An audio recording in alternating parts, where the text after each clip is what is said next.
Ya, Assalamualaikum warahmatullahi wabarakatuh. Alhamdulillah wassalatu wassalamu ala Rasulillah wa ala alihi wa sahbihi ajma'in amma ba'd.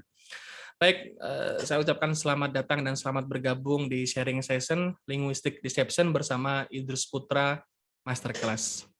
Dan di kesempatan yang luar biasa ini, yang baik ini, sebenarnya tujuan dari sharing session ini adalah kita melakukan eksplorasi bersama dan kita mengkaji tentang apa kehebatan yang sudah dimiliki oleh seorang Panji Gumilang, yang mana yang kita jadikan referensi adalah video rekaman talk show Kick Andi Double Check, ya, karena di situ cukup banyak informasi yang bisa kita dapatkan kalau kita ingin melihat, menangkap, menganalisa dari gaya atau pola komunikasi yang dilakukan oleh Panji Gumilang. Gitu. Dan kita kenalan sedikit dulu, ya teman-teman. Nama saya Idrus Putra, dan alhamdulillah selama lebih dari 12 tahun saya berprofesi sebagai seorang trainer dan juga coach, yang mana Allah sudah memberikan nikmat kepada saya dengan berupa banyaknya amanah yang sudah saya handle untuk membersamai ratusan perusahaan baik nasional sampai multinasional, instansi pemerintahan, dan juga sampai kementerian di Republik Indonesia. Dan juga alhamdulillah saya sudah menuliskan 4 buah buku, yang mana salah satu buku saya, mana ya? Yang mana ya? Ini. Buku saya yang ini juga saya jadikan referensi untuk membedah atau mengkaji dari apa yang disampaikan oleh Panji Gumilang. Dan ini singkat aja perkenalannya karena tidak penting saya ini siapa, yang terpenting adalah apa yang bisa saya berikan dan manfaat apa yang bisa saya sebarkan untuk teman-teman semua nantinya. Gitu ya. Biar kayak motivator kan, gaya ngomongnya kan gitu. Oke. Nah, kita disclaimer dulu, saya disclaimer dulu bahwa kajian ini bukan ditujukan untuk judgement pola pikir atau perilaku dari Panji Gumilang, bukan untuk itu, ya. Dan bukan juga untuk mendeteksi kebohongan yang disampaikan baik secara verbal ataupun non-verbal. Kajian ini ditujukan untuk cracking excellency yang dimiliki oleh Panji Gumilang dalam berkomunikasi persuasif manipulatif. Harapan kami adalah apa yang kita kaji ini dapat meningkatkan kesadaran dan kewaspadaan kita saat berkomunikasi dengan siapapun. Dari sini, maka saya berlepas diri dan juga tim tentang segala hal yang disalahgunakan, ya. Kalau misal ada hal yang dipotong, video ini nanti dipotong dan juga disebarkan, maka harapannya adalah tonton video ini sampai selesai. Baik, sebelum kita membahas apa yang dilakukan oleh Panji Gumilang, saya ingin sedikit memberikan gambaran dulu tentang gaya persuasi, ya. Kalau kita lihat di sini ada dua sosok, dua tokoh yang sangat berpengaruh di negara kita, yang mana keduanya beliau ini adalah mantan presiden kita yang memiliki gaya persuasi yang berbeda. Oke. Ada Bapak Abdurrahman Wahid atau Gus Dur, ada juga Pak Soekarno. Kedua sosok ini memiliki gaya persuasi yang berbeda, teman-teman. Kalau dulu saya mungkin pernah berpendapat bahwa persuasi itu hanya digunakan oleh orang lemah gitu. Saya dulu pernah berpendapat seperti itu. Di salah satu e-book yang pernah saya tulis, Dynamic Persuasion. Saya sedikit mengkoreksi apa yang saya pahami tentang dunia persuasi, karena ya alhamdulillah semakin saya banyak belajar gitu kan, alhamdulillah pemahaman, pengetahuan saya pun juga terus berkembang. Jadi apa yang saya sampaikan dulu tentang persuasi itu hanya digunakan oleh orang lemah itu tidak sepenuhnya benar dan tidak sepenuhnya salah. Karena gini teman-teman, persuasi itu adalah how to, cara gitu kan. Jadi waktu itu saya berpendapat bahwa kalau orang sudah punya power, dia nggak butuh persuasi. Itu juga ada benarnya. Cuma kalau kita menginginkan suatu hal yang berdampak lebih lama, maka persuasi ini masih tetap dibutuhkan. Jadi dulu saya memang berpendapat bahwa kalau orang punya power nggak perlu pakai persuasi, tinggal nyuruh aja. Ya, itu benar. Cuma efek yang didapatkan itu nggak bertahan lama, teman-teman.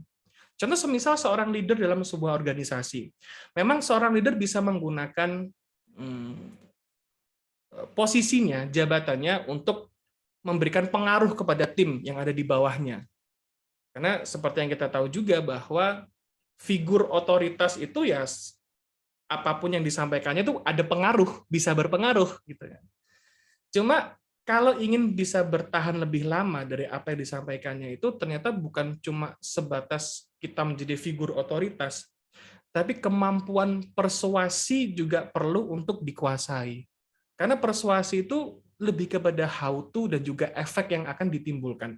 Contoh semisal, bagaimana kita menyusun kata-kata, bagaimana kita memilih diksi, penggunaan diksi, itu juga berpengaruh terhadap cara berpikir orang yang kita ajak berbicara. Jadi gitu teman-teman. Nah, kembali lagi ke sini, bahwa ada dua gaya persuasi yang dimiliki oleh dua sosok ini. Pak Abdurrahman Wahid atau Gus Dur memiliki gaya yang feminin. Jadi feminin dan maskulin ini bukan tentang gender ya, bukan tentang laki-laki atau perempuan gitu, ke bapak-bapakan atau ke ibu-ibuan, bukan lebih gitu, tapi lebih kepada gayanya aja. Kalau feminin itu lebih cenderung ke lembut. Kalau maskulin itu lebih cenderung apa ya? Maskulin kan dari kata otot ya, lebih strong gitulah, kesannya gitu. Makanya kalau kita mengamati dari apa yang dilakukan oleh Gus Dur dan juga Pak Karno, dari gaya berkomunikasinya sangat berbeda. Yang mana keduanya pun juga memiliki efek yang sama, yaitu orang ketika mendengar atau menerima informasi dari dua sosok ini juga bisa terpengaruh. Buktinya dari mana? Banyak quote yang bisa kita dapatkan dari Gus Dur dan juga Pak Karno. Sampai saat ini itu masih banyak banget. Tapi yang menjadi titik pembahasan di dalam kesempatan kali ini, di materi yang ini adalah bahwa gaya persuasi itu yang ini ya, feminin dan maskulin. Untuk saat ini saya cenderung berpendapat bahwa ini adalah default-nya kita. Default. Jadi kayak bawaan yang sudah ada dalam diri kita. Jadi ada orang yang ketika melakukan persuasi itu secara lemah lembut, halus gitu ya. Yang maskulin bukan berarti nggak lemah lembut, nggak halus, enggak, tapi lebih kepada diksi yang dipakai, terus cara menyampaikannya pun juga lebih maskulin gitu loh. Nah, dari persuasion style ini, gaya persuasi ini, saya melihat dari sosok Panji Gumilang itu lebih cenderung ke maskulin, bukan feminin. Jadi kalau kita melihat video rekaman yang ada di Andi F. Noya itu, di acara Kick Andy tadi itu, dari cara dia duduk, cara dia menggunakan bahasa tubuhnya, gerakan tangannya, gini ya, dari ekspresi yang dimunculkan, intonasi yang dia pakai, dia lebih cenderung maskulin. Kita sedang tidak membahas lebih efektif mana, feminin atau maskulin, karena ini lebih kepada gaya aja sih gitu yang menjadi bawaan kita gitu. Nah, nanti tinggal teman-teman kenali diri sendiri dulu ya. Kira-kira kalau aku ini lebih cenderung ketika berkomunikasi, ketika mau melakukan persuasi sama orang, itu lebih cenderung feminin atau maskulin. Nah, berdasarkan dari apa yang saya dapatkan ketika saya berinteraksi dengan teman-teman trainer, dengan teman-teman coach, mereka menilai Idrus Putra ini sosoknya maskulin ketika persuasi. Gitu. Dan salah satu orang yang menyampaikan hal tersebut ada di sini gitu kan. Kalau boleh saya sebutkan, namanya adalah Mas Hendri Haryanto. Nah, jadi Mas Hendri berpendapat bahwa seorang Idrus Putra ini memiliki gaya persuasi yang maskulin. Gitu. Nggak apa-apa ya, saya mention nama di sini. Karena memang Mas Hendri ini juga partner saya di dalam Idrus Putra Masterclass, gitu kan, dan kita sering terlibat dalam proyek bersama. Baik, balik lagi ke sini ya teman-teman. Apa yang saya lihat dari Panji Gumilang ini, sisi maskulin ketika menyampaikan informasi dan juga menyampaikan ide-idenya gitu. Ketika dia ditanya oleh Andi dan bagaimana dia merespon pertanyaan tersebut, saya melihat gaya-gaya yang muncul adalah gaya-gaya maskulin. Sekali lagi saya tegaskan bahwa bukan ini bukan tentang efektif yang mana, feminin atau maskulin ya. Keduanya adalah bawaan kita. Tinggal kita kenali bahwa oh kalau aku maskulin berarti yang perlu aku lakukan seperti ini. Kalau aku gayanya feminin, yang bisa aku lakukan seperti ini. Lebih gitu aja sih. Terus yang berikutnya nih, kita mulai membahas ya. Kita mulai bahas dulu. Jadi di momen-momen awal ketika Andi Noya itu menanyakan, Az-Zaitun mengajarkan ajaran sesat. Dari stempel atau stigma bahwa Az-Zaitun ini mengajarkan ajaran sesat, apa komentar Anda? Gitu.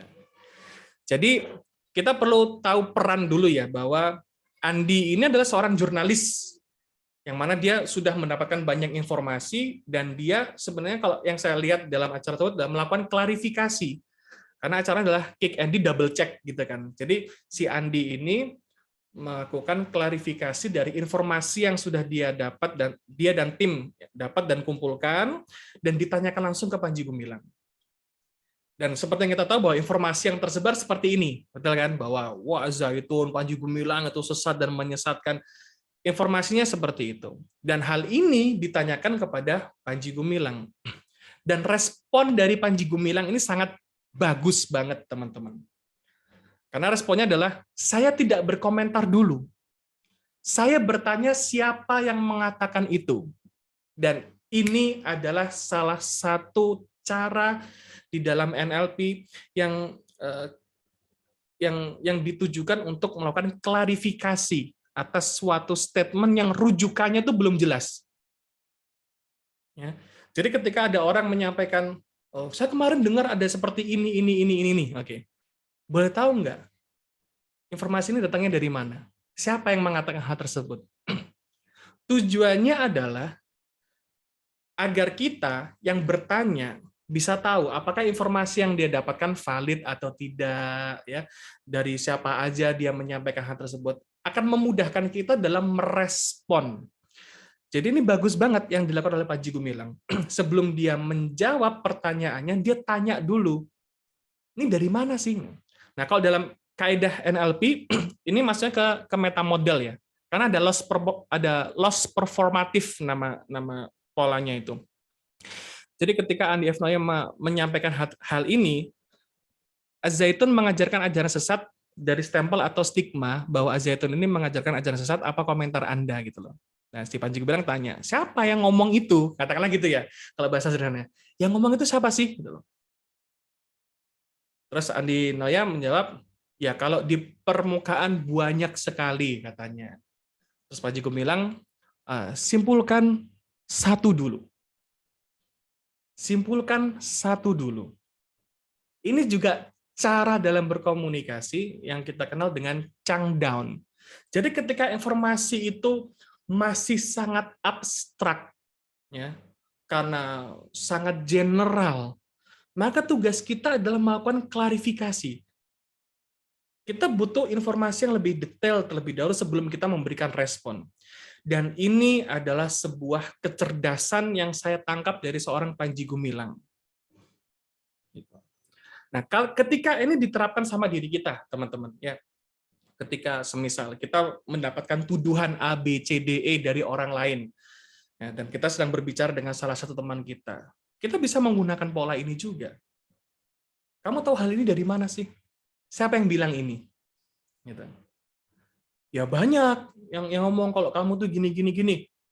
Ya oke, sebutkan satu dulu itu siapa. Akhirnya apa? Pembicaranya bisa semakin menyempit. Dan kita merespon dari tuduhan, dari apa yang disampaikan oleh partner bicara kita itu, kita jadi lebih presisi akhirnya. Ini adalah sebuah kecerdasan ya, sebuah kesadaran juga yang bisa kita terapkan dalam keseharian. Contoh misal kita berprofesi sebagai seorang hipnoterapis gitu kan. Ketika ada klien yang mengatakan bahwa, waduh, saya ini banyak yang bilang saya ini nggak bakat untuk menjadi seorang eh, trainer, nah gitu semisal. Ada klien yang ngomong gitu, saya nggak berbakat. Banyak yang bilang saya tuh nggak berbakat jadi seorang trainer gitu. Oh iya, boleh tahu nggak siapa yang bilang kayak gitu itu? Nah, jadi tujuannya adalah kita melakukan, kita men-challenge gitu. Siapa yang menyampaikan hal tersebut? Nah, oke, baik. Dari hal ini dulu ya, kita kita ulas sama-sama. Kalau semisal ada teman-teman di sini yang hadir mau memberikan reaksi, mau memberikan respon, silakan. Dan kajian kita nggak lama-lama ya, nggak lama-lama. Ringkas aja. Yang penting teman-teman dapat maksudnya nih apa sih gitu. Ada yang mau memberikan komentar? Silakan. Boleh raise hand, boleh melalui kolom chatnya. Silakan. Sebelum kita lanjutkan ke pembahasan yang berikutnya.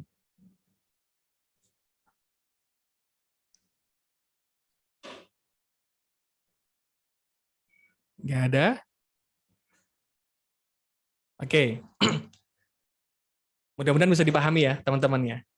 Dan sekali lagi saya mengajak teman-teman bahwa di sharing session ini bukan saya tokoh utamanya, tapi kita semua ya. Kita boleh urun ide, kita boleh melakukan penilaian terhadap apa yang dilakukan oleh Panji Gumilang ini sesuai dengan background kita masing-masing. Kalau memang teman-teman memang punya kemampuan dalam melakukan statement analysis, atau mungkin membaca gerak-gerik, membaca bahasa tubuh, atau mungkin micro expression, itu boleh aja dipakai seperti ini untuk kita ulas sama-sama.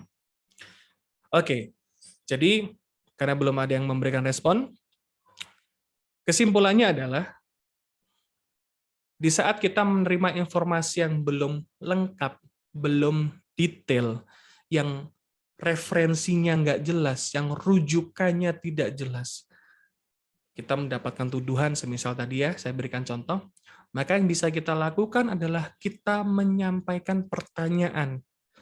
Tujuannya adalah untuk membuat informasi yang kita terima menjadi lebih spesifik, menjadi lebih detail, dan itu akhirnya akan memudahkan kita untuk memberikan tanggapan, untuk memberikan respon, ataupun jawaban yang kita sampaikan kepada orang yang bertanya tersebut itu lebih presisi.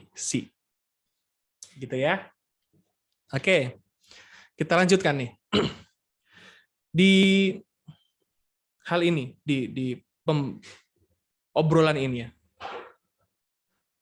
Jadi Andi Noya bertanya, kalau di luar sana, Majelis Ulama Indonesia menyatakan bahwa ini memang ajaran yang sesat. Ini masih ada kelanjutannya panjang gitu kan. Jadi ini statement yang kemudian dipertanyakan sama Andi kepada Panji Gumilang. Kita amati statement pertama yang disampaikan oleh Panji Gumilang, yang saya garis bawah di sini. Kalau kita pikir ajaran di Az-Zaitun ada kurikulum. Kita amati yang bergaris bawah di sini. Kalau kita pikir, ini adalah sebuah kalimat ajakan. Dalam dunia linguistik, di linguistic deception, itu ada salah satu pola namanya deduksi. Jadi deduksi ini merupakan pola yang atau teknik ya. Ketika kita mau memasukkan ide kepada pikiran orang lain, yaitu dengan menyampaikan permintaan terlebih dahulu. Yang kemudian disampaikan alasannya apa. Nah, di sini ada ajakan dari Panji Gumilang. Kalau kita pikir, nah kalau dalam dunia NLP sebenarnya ketika kita mengatakan kalau kita pikir, berarti sebenarnya saya sedang mengajak Anda untuk masuk ke dalam frame atau bingkai berpikir saya sendiri sebenarnya. Dan ini adalah trap, ini adalah jebakan. Balik lagi, ini adalah sebuah kejeniusan yang dimiliki oleh Panji Gumilang. Kalau kita pikir, ini ada ajakannya. Dan ini adalah ajakan yang terselubung sebenarnya. Agar orang itu bisa masuk ke dalam frame berpikirnya dia, frame of mind-nya dia. Kalau kita pikir, ajaran di Az-Zaitun ada kurikulum. Kemudian dia menyampaikan alasannya. Kurikulum jelas, kurikulum Departemen Agama, kurikulum dinas, kita combine. Dan itu mendapatkan akreditasi A unggul. Kalau itu sebuah ajaran sesat, dari dulu sudah out. Nah, Panji Gumilang bilang gitu ya. Ini adalah sebuah pola kalimat yang saya kenali gini, akhirnya. Maknanya ya gini. Makna yang sedang dibangun adalah gini. Kalau mau menuduh Az-Zaitun itu sesat, sedangkan kurikulum dari Az-Zaitun itu juga ada dari Departemen Agama, ada kurikulum dinas, gitu kan. Sampai bisa mendapatkan akreditasi A unggul. Ini sebuah kalimat yang punya presaposisi, yang punya ada beberapa asumsi untuk menggiring pikiran orang. Ya kalau mau nuduh kita sesat ya tanyakan dulu sama lembaga-lembaga ini nih, instansi-instansi ini nih. Karena Departemen Agama meloloskan, kan gitu ya. Karena kurikulum dinas juga meloloskan. Cuma yang menjadi pertanyaan saya pribadi ketika saya semisal menjadi Andi F. Noya pada saat itu. Karena ada kalimat kita combine. Nah, kita combine ini juga sebuah informasi yang masih sangat abstrak, masih belum detail. Siapa yang mengcombine-nya? Dengan cara apa mengcombine-nya? Nah, idenya gini teman-teman. Kalau kita mau memasukkan ide kepada orang lain, pemikiran kita, gagasan kita, itu kita menyampaikannya secara abstrak dengan bahasa-bahasa yang general. Mungkin teman-teman sudah mengenal dengan menggunakan pola-pola di dalam Milton model, ya pola bahasa hipnotik, yang itu bahasanya abstrak rata-rata, multi tafsir gitu. Nah, ini sedang digunakan oleh Panji Gumilang untuk memasukkan ide kepada Andi ataupun para pemirsa yang sedang melihat talk show tersebut. Oke, saya lanjutkan lagi. Kalau hal-hal yang berkenaan dengan pelaksanaan sholat kemudian ada wanita, saya mengedepankan fikih sosial, mengangkat harkat martabat wanita yang selama ini terpinggirkan. Oke. Kalimat ini berisi dengan banyak asumsi. Kembali lagi, kalau kita mau mempersuasi orang, tugas kita adalah menyampaikan informasi yang sifatnya itu abstrak. Nah, sekarang kita bedah sama-sama nih, teman-teman. Saya mengedepankan fikih sosial. Saya orang yang masih belum paham agama sih ya, tapi setahu saya fikih sosial itu mungkin adalah fikih muamalah ya mungkin ya, bermuamalah kan ada ya, fikih muamalah kan ada gitu. Cuma di sini menjadi kurang relevan dengan kalimat tambahnya adalah mengangkat harkat martabat wanita yang selama ini terpinggirkan. Nah, ini menjadi sebuah pertanyaan adalah siapa yang menyatakan ya, yang menyampaikan bahwa harkat dan martabat wanita selama ini terpinggirkan. Nah, kalau semisal saya yang jadi Andi, saya akan tanya, loh dari mana Anda bisa menyimpulkan hal tersebut? Gitu loh. Kalau selama ini harkat martabat wanita terpinggirkan gitu loh. Dan mungkin teman-teman juga bisa sepakat ya bahwa kalimat ini masih sangat abstrak. Jadi ini juga menjadi sebuah kejeniusan dari Panji Gumilang. Oke. Ada Mas Fuad, silakan kalau mau memberikan pendapat, silakan. Mana tadi? Fuad. Oke, silakan Mas Fuad. Jadi kepinternya lagi berarti saya nangkepnya di sini. Masih terus. Ya. Andi Noya kan non-Islam nih. Oke. Andi Noya kan non-Islam. Jadi ketika kita Pak Panji Gumilang mengatakan itu, apalagi membawa-bawa akidah fikih yang sebenarnya fikih sosial itu memang apa ya, penjabaran lah, salah satu anak cabang dari fikih muamalah lah. Karena dulu saya belajar di FAI juga kayak gitu. Jadi ketika bicara muamalah, salah satu aplikasinya adalah fikih sosial. Yang itu kalaupun dibicarakan kepada Andino ya yo wae. Karena beda server gitu kan. Beda server gitu. Betul. Dan itu akan berbeda ketika kalimat tersebut disampaikan kepada orang yang itu ya, yang cukup paham tentang agama, yang punya landasan agama ya, ilmu agama, betul ya? Oke. Betul. Jadi disitulah kemudian ada kejeniusan lain dalam memainkan logika Andino ya, yang akhirnya orang awam jadi sepakat, iya ya. Jadi apa ya? Tabu abstrak memaknai fikih itu sendiri apa, terus fikih sosial itu ada atau tidak, beda dengan fikih muamalah itu apa. Orang akan berpikir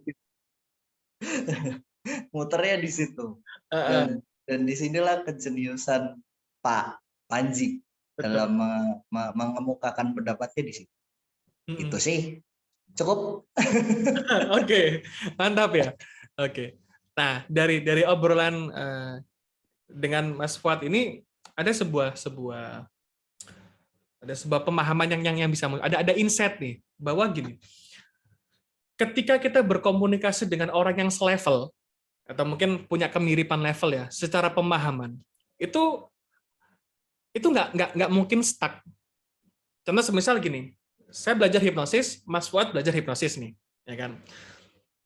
Ketika ada statement yang disampaikan oleh Mas Fuad tentang dunia hipnosis, semisal itu, terus dan itu sifatnya masih abstrak, karena saya tahu tentang dunia hipnosis juga, maka saya akan menanyakan hal tersebut, karena ketika berinteraksi, ketika kita ngobrol sama orang, itu kan pasti ada dua pemahaman yang digesekkan.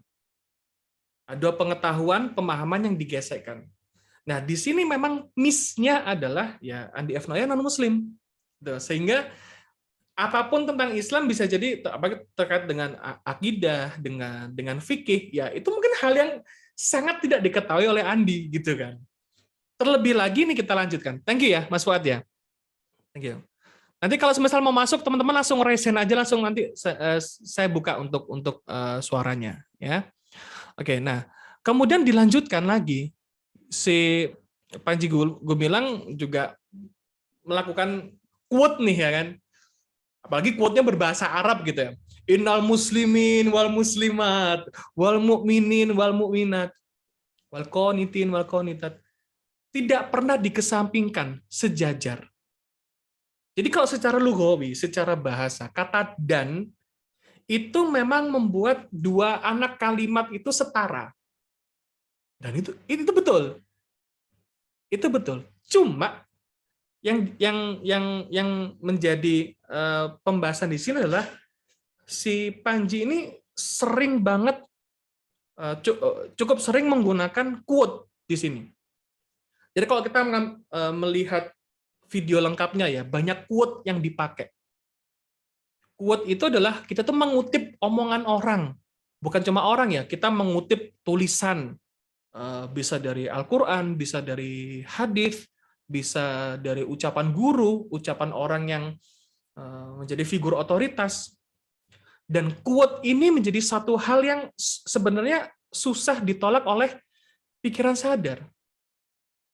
Karena gini, fungsi dari quote adalah, kalau semisal nih, saya ngomong sama Mas siapa ya, si A gitu aja ya. A, ya mbok kamu tuh sih ngerajin gitu loh, jadi orang gitu, yang semangat gitu kalau bekerja. Bisa jadi respon si A kepada saya di dalam benaknya adalah, ya itu kan dari mulutmu gitu. Kok gampang ngomong nggak gitu. Jadi resistensi itu muncul juga bisa karena siapa yang menyampaikannya. Ide kita tertolak, ide kita tuh ditolak juga karena orang itu selalu menilai siapa yang menyampaikannya. Beda halnya ya, ketika contoh misalnya, saya pakai contoh seperti ini.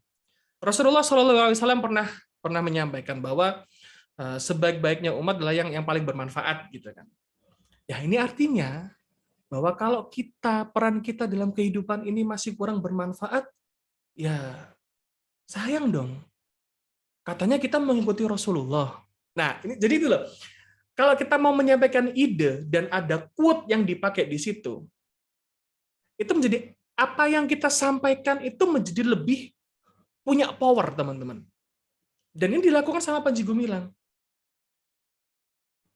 Jadi ketika menyampaikan ide, kalau kita mau menyampaikan ide, ini yang jadi yang kita garis bawahi, bahwa kalau kita mau menyampaikan ide dan kita ingin mengurangi resistensi atau penolakan, gunakan quote. Kita mengutip omongan orang, kita mengutip tulisan orang, dan kita sampaikan. Karena pikiran sadar akan menganggap bahwa oh itu omongan orang, dan bawah sadar tetap menangkap pesannya. Gitu. Metafora itu juga banyak digunakan oleh Panji Gumilang. Metafor, dia membuat perumpamaan, walaupun mungkin secara pribadi saya bisa menilai bahwa perumpamaan atau metafor yang dipakai itu nggak apple to apple gitu loh. Jadi, karena tujuan dari metafor itu sendiri kan untuk membuat perumpamaan lain. Tujuannya metafor kan itu ya. Tapi ketika suatu subjek atau suatu objek yang digunakan sebagai metafor ini tidak ekuivalen, nggak setara, jadinya aneh gitu loh. Dan ini merupakan salah satu kesalahan dalam penggunaan metafor dalam ilmu linguistik. Karena sejatinya metafora, perumpamaan itu digunakan untuk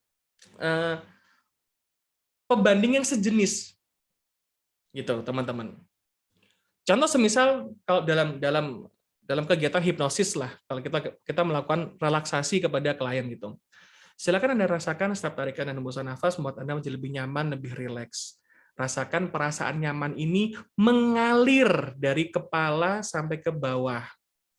Rasakan sensasinya seperti air yang mengalir dari tempat yang tinggi ke tempat yang lebih rendah. Lah ini metafor nih.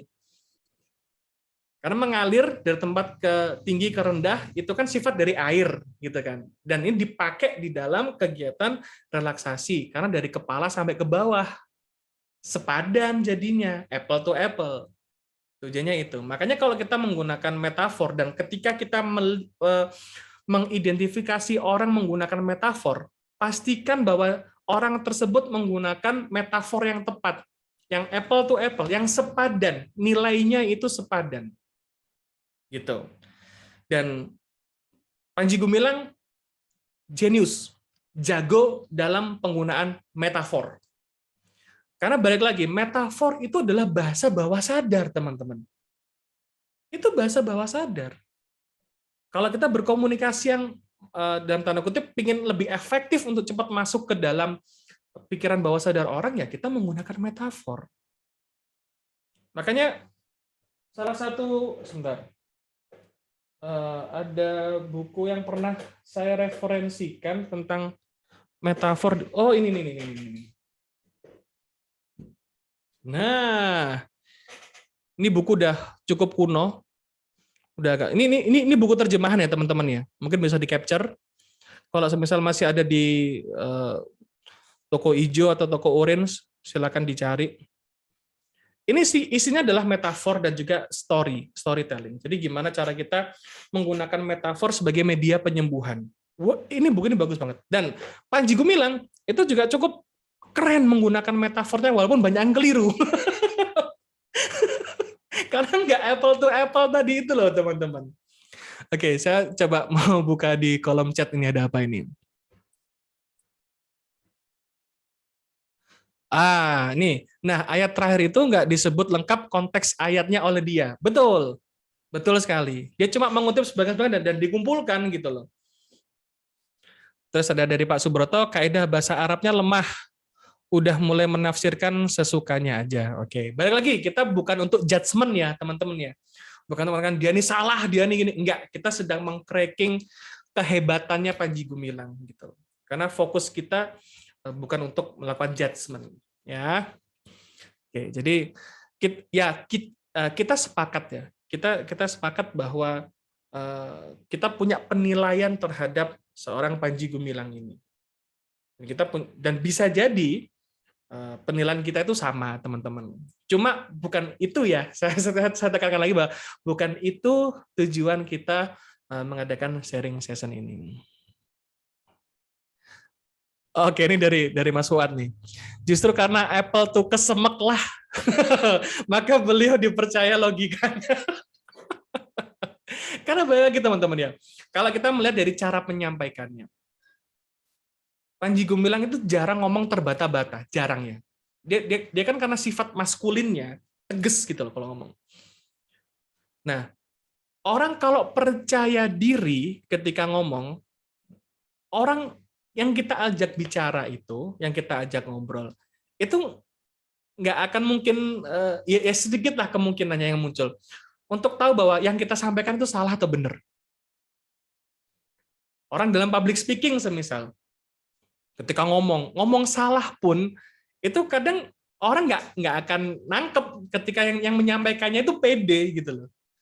Beda halnya ketika kita ditanya sama orang atau ketika kita menyampaikan suatu hal yang belum kita kuasai banget gitu ya. Kita kayak masih mikir, loadingnya lama gitu kan. Akhirnya apa? Ini bener apa nggak sih orang ini kalau ngomong? Tapi beda halnya kalau kita ngomong tuh pede gitu, tegas, tek tek tek tek gitu. Akan terjadi adalah orang akan lebih mudah terpengaruh. Gitu. Dan ini juga salah satu kehebatan atau ekselensi yang dimiliki oleh Panji Gumilang. Oke. Kita lanjut. Ini di segmen yang berikutnya. Yang selalu muncul menjadi alasan kenapa Anda disebut sesat juga adalah keyakinan Anda dan pernyataan Anda bahwa tanah suci itu adanya di Indonesia. Orang nggak usah naik haji atau beribadah haji sampai ke tanah suci di Mekah atau di Madinah. Cukup di sini. Oke. Saya jawab, kata Pak Jeng bilang, jadi bukan begitu narasinya. Saya menyampaikan pada anak didik ini, pahamilah negaramu adalah tanah suci. Terus kemudian Panji Gumilang kan, Indonesia, tanah yang mulia. Dia pakai lagu Indonesia yang 3 stansa itu. Kemudian disampaikan, inilah yang saya tanamkan. Kemudian anak-anakku di Indonesia ini banyak orang yang pergi haji ingin mati di tanah suci. Karena mereka tidak paham anthem negaranya. Anthem itu lagu kebangsaan ya, lagu kebangsaan. Sedangkan itu sudah dicetuskan 1928. Nah, ini saya kurang tahu nih. Anthem negara kita itu di tahun berapa? Oleh bangsanya sendiri. Yang mengambil kumpulan, nah ini berarti kan ini adalah sebuah pemahamannya Panji Gumilang ya tentang anthem negara kita. Jadi lirik tersebut itu merupakan kumpulan dari tanah suci yang ada di Timur Tengah. Baitul Maqdis, tanah suci. Mekah Al-Mukarramah, tanah yang mulia. Madinah Al-Munawwaroh, tanah yang bersinar. Ini supaya tertanam bahwa kita ini mempunyai negara yang dikatakan tanah suci, tanah sakti dan berseri. Ini penggunaan metafor ya teman-teman ya.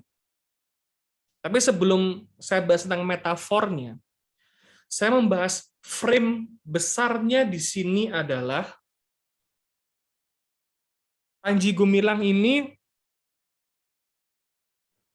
mengangkat tema atau narasinya tentang nasionalisme. Yang mana tema nasionalisme biasanya itu susah untuk ditolak ketika orang masuk ke dalam frame nasionalisme. Ini yang saya tangkap ya. Frame-nya adalah nasionalisme. Karena di sini baru ya kita detailkan. Yang dia jadikan rujukan yang pertama adalah lagu Indonesia Raya. Walaupun kalau bagi saya pribadi kurang apple to apple gitu loh. Untuk menjadikan Indonesia Raya itu sebagai metafor. Walaupun ketika dipelesetkan ya bisa aja gitu. Buktinya si Panji ini berhasil kan. Nah, jadi ideologi ini yang katanya itu ditanamkan pada santri-santrinya, pada anak-anaknya gitu. Kumpulan dari tanah suci yang ada di Timur Tengah. Ini quote dan juga metafor. Karena gini sebenarnya teman-teman.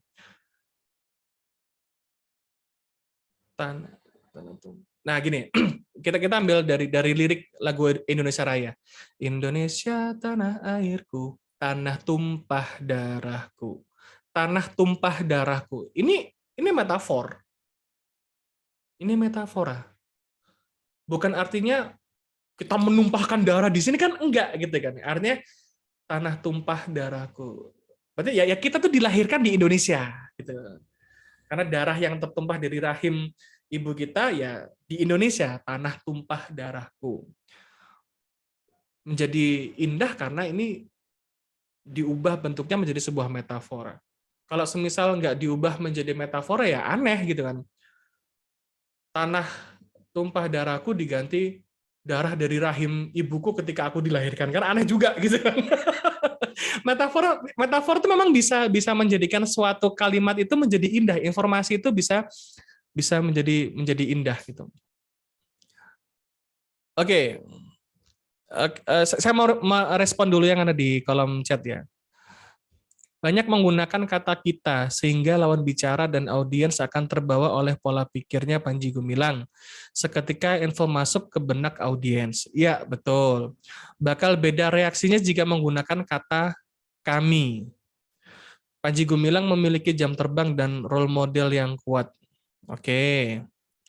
Tema nasionalisme susah ditolak menjadi sebuah pembenaran, tapi pesan terselubungnya adalah Panji Gumilang tidak menjawab hal apapun pertanyaan dari Andi Noya. Betul sekali. Dan memang banyak pertanyaan dari Andi itu akhirnya tidak terjawab secara eksplisit, jelas banget enggak. Karena itu tadi, karena si Panji Gumilang ini juga jago dalam melakukan framing. Yang dia tuh menjelaskan apa dulu gitu panjang gitu. Tapi dia nggak kejawab. Untuk menjawab iya dan tidak saja sangat jarang ya. Ada sih, ada beberapa dia memang tegas mengatakan, oh tidak seperti itu, gitu. Tapi ada juga ketika pertanyaan-pertanyaan tersebut, pertanyaan disampaikan oleh Andi Noya itu tidak terjawab secara jelas. Gitu. Betul, terima kasih tambahannya nih. Oke. Bentar. Oke, dari sini ada teman-teman yang mau sharing lagi nih, silakan. Ada? Oke, kita lanjutkan. Nah, ini. Ketika Andi mengatakan, saya mewakili lagi orang-orang yang mengkritisi Anda, atau yang menuding Anda, mau Anda anggap sebagai fitnah. Tapi saya akan sampaikan terus. Di sini, respon dari Panji itu bagus banget ya. Dia mengatakan, iya, saya tidak pernah mengatakan itu fitnah sesat. Saya tanggapi saja. Kalimat ini bagus, teman-teman. Yang pertama kalimat kata iya, yang artinya adalah tidak ada penolakan. Dalam dunia NLP namanya pacing ya. Dalam dunia NLP namanya pacing. Jadi pacing ini bisa digunakan untuk meliding akhirnya, untuk mengarahkan orang. Iya. Di sini sebenarnya ini bukan pertanyaan ya dari Andi F. Noya ini bukan pertanyaan. Saya mewakili lagi orang-orang yang mengkritisi Anda dan seterusnya. Gitu. Mau Anda anggap sebagai fitnah, tapi saya akan sampaikan terus gitu. Terus ini tapi respon dari Panji Gumilang ini bagi saya menariknya ini loh. saya tidak pernah mengatakan itu fitnah, itu sesat. Artinya ada indikasi bahwa ini adalah kalimat yang kontradiktif dari kata iya sebelumnya. Jadi nggak nyambung. Kalau sebenarnya kalau semisal jawabannya iya, saya merasa itu adalah sebuah fitnah dan tudingan kesesatan yang ditujukan kepada saya. Harusnya kan gitu ya kalimatnya.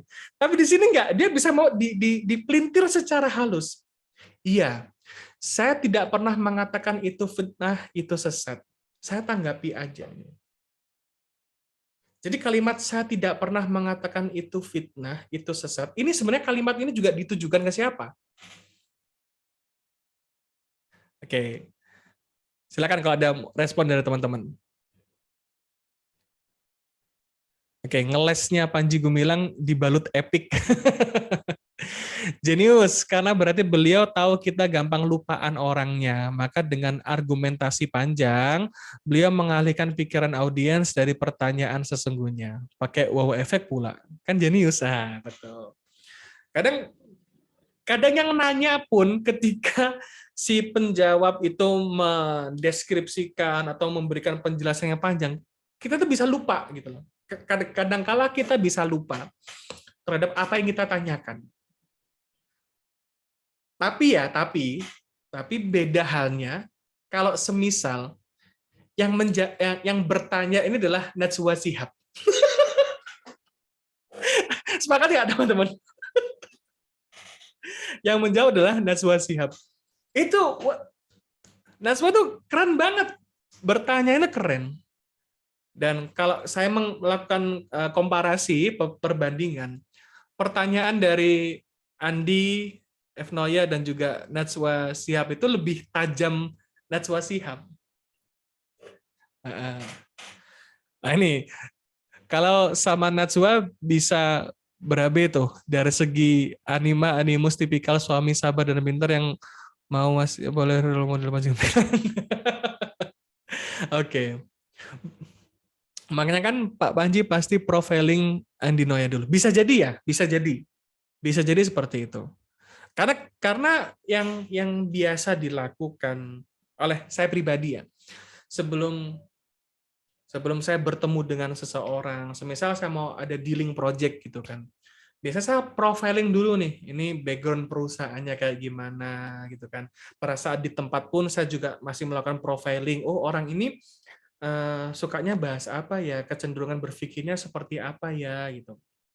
Yang akhirnya itu bisa digunakan sebagai senjata untuk melakukan persuasi kepada orang tersebut. Gitu. Oke, thank you. Balik lagi ke sini ya teman-teman ya. Jadi ini adalah bentuk kalimat yang bagus banget ya, karena di pacing dulu, diiyakan terlebih dahulu. Yang berikutnya baru dibantah bahwa saya tidak pernah mengatakan itu fitnah, itu sesat. Saya tanggapi aja. Dan ini juga merupakan hal yang menjadi multitafsir. Tanggapan dari Panji Gumilang itu apakah spesifik atau enggak? Tapi kebanyakan enggak spesifik gitu. Apa yang disampaikan sama si Panji Gumilang juga masih multitafsir.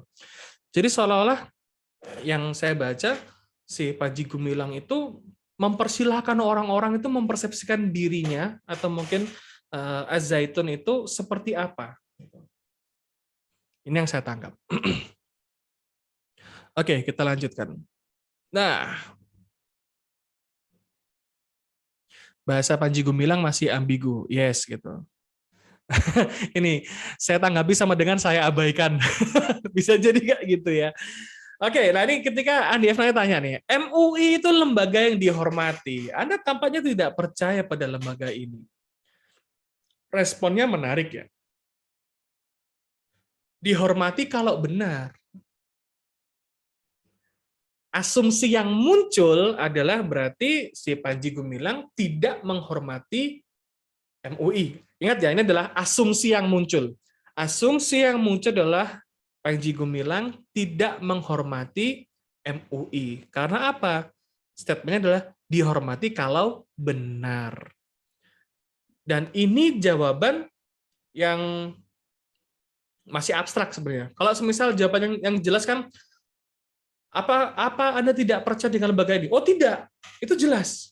Atau mungkin, oh ya, saya menghormati gitu. Tapi respon dari Panji Gumilang itu dihormati kalau benar.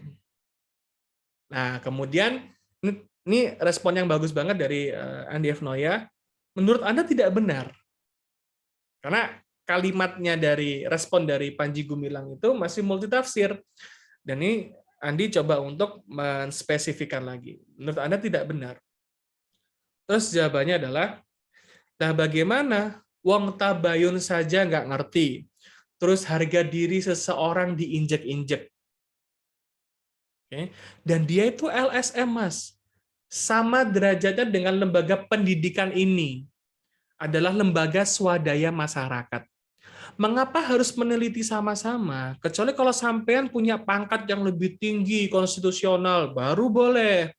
Kalau dia umpama DPA, itu Dewan Pertimbangan Agung, kalau dia umpama DPA masih hidup, kemudian mau meneliti, lah itu bagus, karena dia konstitusional. Nah, ini dari informasi yang saya dapat, ternyata DPA itu memang sudah dihapuskan, itu sejak tahun 2003 yang lalu. Gitu.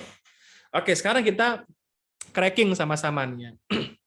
Di sini si Panji Gumilang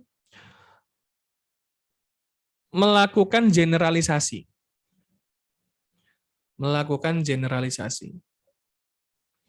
Karena suatu lembaga dikatakan benar jika bisa melakukan tabayun atau ngerti tentang tabayun dan tidak menginjak harga diri. Jadi parameter yang digunakan Panji tentang benernya suatu lembaga, dalam hal ini adalah MUI, adalah kalau lembaga itu ngerti tentang tabayun dan tidak menginjak harga diri seseorang. Gitu. Dan ini menarik, teman-teman. Yang disampaikan Panji Gumilang masih tetap multitafsir dan membuat orang yang mendengarkan apa yang disampaikan oleh Panji Gumilang ini menafsirkan sesuai dengan pemahamannya masing-masing. Nah, respon-respon seperti ini kalau dalam dunia persuasi itu memang powerful. Oke, sekarang saya ingin bahas tentang, karena saya di awal tadi sempat mengucapkan kata manipulasi, ya, manipulatif, persuasif, dan manipulatif. Jadi, persuasi dengan manipulasi itu menggunakan teknik yang sama, teman-teman. Sejauh ini yang saya pahami, ya. Persuasi dan manipulasi itu menggunakan teknik yang sama. Teknik di dalam persuasi digunakan untuk manipulasi, apakah bisa-bisa? Sebenarnya ini seperti dua sisi mata uang, persuasi dengan manipulasi. Yang membedakan adalah intention atau niat orang yang melakukannya, teman-teman. Jadi ketika orang punya niat yang buruk, niat yang jelek, menggunakan teknik senjata persuasi, jadinya ke manipulasi. Nah, kita berasumsi tidak tahu saja apakah Panji Gumilang ini persuasif ataukah manipulatif. Kira-kira menurut teman-teman yang mana? Tapi nggak usah dijawab ya di sini ya. Nggak usah di sini, karena landasan berpikirnya gitu ya teman-teman. Bahwa persuasi dan manipulasi itu dua sisi mata uang, tergantung niat seseorang menggunakannya. Karena teknik yang dipakai pun sebenarnya sama aja. Niat kitalah yang menentukan bahwa ini menjadi persuasi, ini menjadi manipulasi. Kalau persuasi sejauh ini yang saya pahami itu diiringi oleh niat yang positif, niat yang baik. Sedangkan manipulasi itu digunakan, ditujukan dengan niat yang negatif atau niat yang buruk. Jadi jangan salahkan tekniknya, jangan salahkan caranya, tapi intention orang yang menggunakannya. Oke, di sini dia mengaburkan makna kata benar. Iya, betul sekali, Mas Hermawan. Jadi memang jawaban yang disampaikan oleh Panji Gumilang ini tidak ada yang spesifik.